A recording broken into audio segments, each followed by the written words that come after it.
জনাব তারেক রহমান দলের ভারপ্রাপ্ত চেয়ারম্যান, তিনি আগামী 25শে ডিসেম্বর, আমি আবার রিপিট করছি যে আগামী 25শে ডিসেম্বর তিনি ঢাকার মাটিতে আমাদের মাঝে এসে পৌঁছবেন। আমি আপনাদের অত্যন্ত আনন্দের সঙ্গে জানাচ্ছি যে আমাদের দলের ভারপ্রাপ্ত চেয়ারম্যান, আমাদের কোটি কোটি মানুষের সবচেয়ে প্রিয় মানুষ, যিনি দীর্ঘ প্রায় 18 বছর ধরে নির্বাসিত অবস্থায় রয়েছেন বিদেশে, এক যুগ ধরে তিনি গণতান্ত্রিক আন্দোলনকে নেতৃত্ব দিয়েছেন এবং আমাদের দলকে নেতৃত্ব দিয়েছেন এবং আমাদের যে গণতন্ত্রের উত্তরণের যে ছাত্র গণ অভ্যুত্থানের নেতৃত্ব দিয়ে আমাদেরকে সাফল্যের দ্বার প্রান্তে পৌঁছে দিয়েছেন। আমাদের সেই সংগ্রামী নেতা, এই দেশের গণমানুষের অত্যন্ত প্রিয় মানুষ,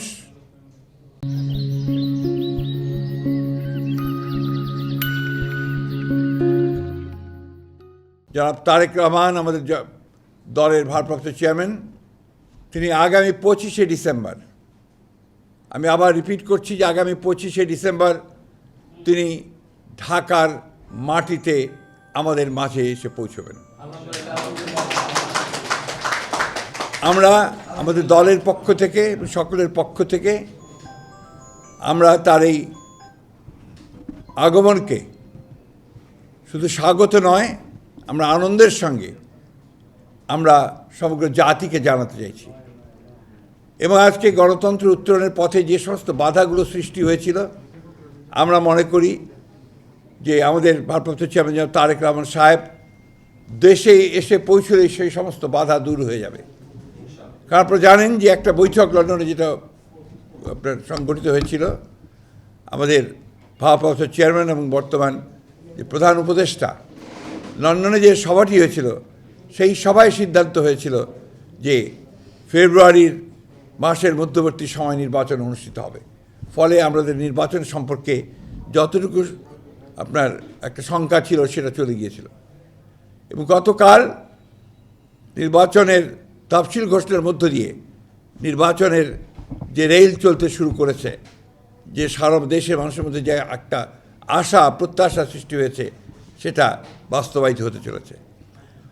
আমরা আবারও আপনাদের জানাতে চাই যে এই বিষয়টা আপনারা যথাযথ আপনার মূল্য দিয়ে আপনারা জাতির সামনে তুলে ধরবেন এবং একই সঙ্গে আমাদের ভারপ্রাপ্ত চেয়ারম্যানের আগমন যেন অত্যন্ত সুন্দর সুষ্ঠুভাবে হতে পারে সেই বিষয়ে আপনারা আমাদেরকে সহযোগিতা করবেন। আপনাদের সকলকে ধন্যবাদ। আরেকটি বিষয় আছে যেটা আমাদের আলোচনা হয়েছে স্ট্যান্ডিং কমিটিতে।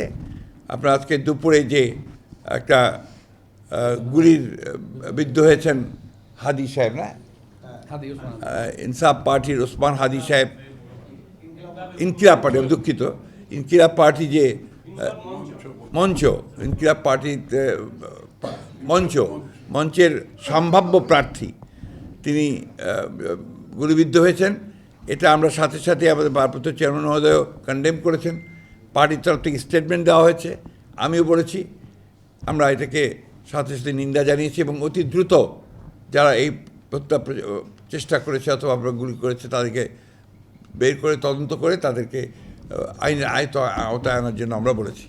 আমরা এই কথাও বলেছি যে ঘটনা থেকে প্রমাণিত হয় যে যে সমস্ত অপশক্তি এই দেশে নির্বাচনকে বানচাল করার জন্য, নির্বাচনটাকে যাতে না হয় তার সেই চেষ্টা করার জন্য যারা কাজ করছে, তাদেরই একটা চক্রান্ত বলে আমরা এটাকে মনে করি। সেভাবে আমরা স্টেটমেন্টও দিয়েছি।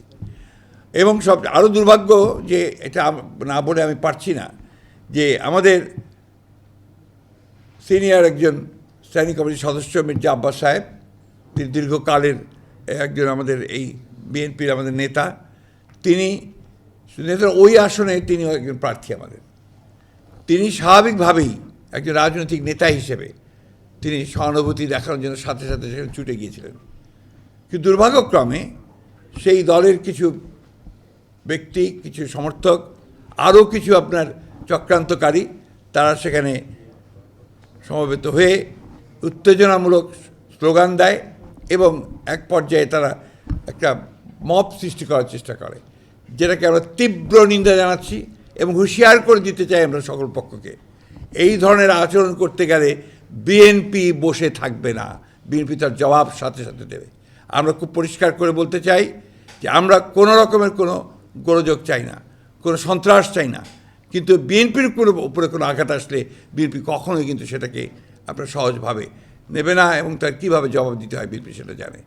আমি তাই বলবো, এই সমস্ত মব সৃষ্টি না করে, উত্তেজনা সৃষ্টি না করে, নির্বাচনের পরিবেশকে বিনষ্ট না করে সবাই যেন তাদের যেটাকে আমরা বলি যে ফিরে আসে, তাদের সম্বিত ফিরে আসে এবং নির্বাচনটা কীভাবে সুষ্ঠু হবে সেই কাজটা করার চেষ্টা করে।